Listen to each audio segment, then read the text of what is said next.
Hello friend, आज हम बात करेंगे डाउन सिंड्रोम के बारे में। सबसे पहले देखेंगे डाउन सिंड्रोम होता क्या है। डाउन सिंड्रोम ऑटोसोमल होता है या सेक्स क्रोमोसोमल होता है। डाउन सिंड्रोम के सिम्टम क्या होते हैं, इसके रिस्क फैक्टर क्या हो सकते हैं, इसके कॉम्प्लिकेशन क्या हो सकते हैं। सबसे पहले डाउन सिंड्रोम को हम प्राय ट्राइसोमी 20 फर्स्ट बोलते हैं। क्यों बोलते हैं? क्योंकि हमें पता है ह्यूमन बींग्स में 23 पेयर्स ऑफ क्रोमोसोम होता है, जिसमें autosomes 22 and 1 pair sex chromosome present होता है। तो जो क्रोमोसोम 21 होता है उसमें ट्रिपलेट हो जाता है क्रोमोसोम नंबर, यानी नॉर्मल केस में 2 होता है, but in down syndrome triplet हो जाता है, तीन हो जाता है, 2 की जगह पे 3 हो जाता है। तो अगर 2 की जगह 3 हो गया तो डाउन सिंड्रोम हो गया। डाउन सिंड्रोम जो होता है, ये जो बेबी बॉर्न होता है उसमें ऑलरेडी एक्स्ट्रा कॉपी होता है 21st क्रोमोसोम पे। इसके चलते इसको ट्राइसोमी 21 भी बोलते हैं। इस टाइप के जो बच्चे होते हैं जो डाउन सिंड्रोम के साथ पैदा हुए होते हैं, वो फिजिकली और मेंटल डेवलपमेंट होता है और उनके अंदर डिले एक्टिविटीज़ और या डिसेबिलिटीज़ भी हो सकती हैं। ये total number of chromosome show किया गया है।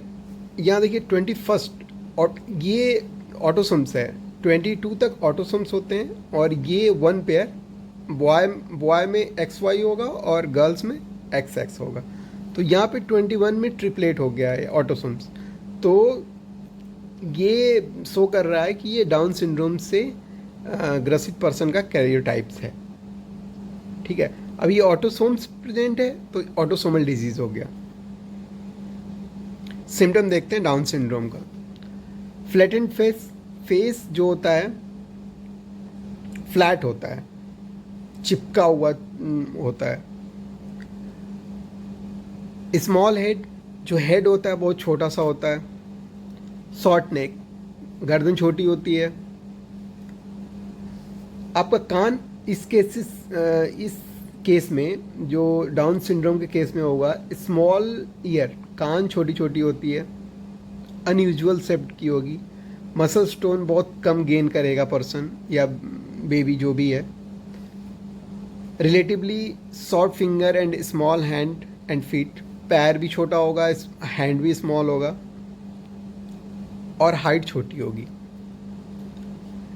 रिस्क फैक्टर, क्या क्या रिस्क फैक्टर होते हैं इस पर्सन या डाउन सिंड्रोम में? एडवांसिंग मेंटल एज, नॉर्मली होता क्या है कि a women chance to give birth to a child with Down syndrome increase with age because older eggs have a great risk of improper chromosomal divisions. ठीक है, दूसरा क्या है?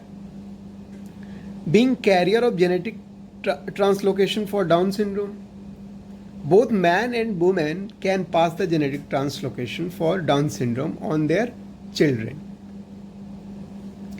Having had one child with Down syndrome, normally in parents who have one child with Down syndrome and parent who have a translocation themselves are at an increased risk of having another child with Down syndrome.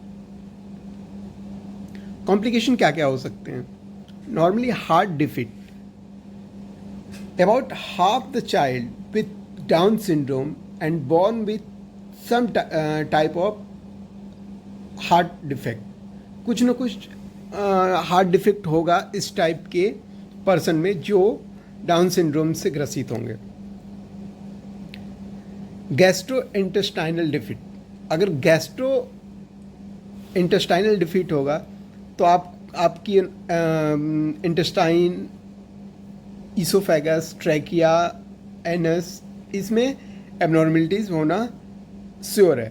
So down syndrome से ग्रसित person के में intestine से related, oesophagus, trachea and NS से related complication होना simple सी बात है, easy बात है।